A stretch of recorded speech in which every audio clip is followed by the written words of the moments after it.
జీవితంలో ఒక పునాది వేసుకోవాల్సిన దశలో టైంని సరదాగా, జాలీగా, హ్యాపీగా, ఎంజాయ్గా ఖర్చు పెట్టుకుంటే రేపు దరిద్రానికి బ్రాండ్ అంబాసిడర్లా తయారవుతారు. అది కాదు కరెక్ట్. ఇప్పటి నుంచే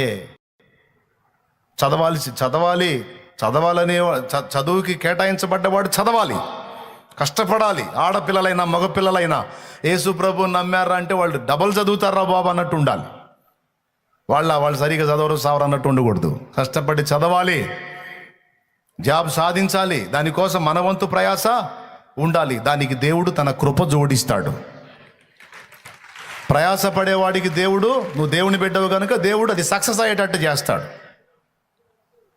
నువ్వు ప్రయాసపడి ప్రయత్నం చేస్తూ ఉంటే తగిన కాలం ముందు నీకు జాబ్ దొరికేటట్టు నా దేవుడు తప్పకుండా చేస్తాడు. దేవునికి స్తోత్రం.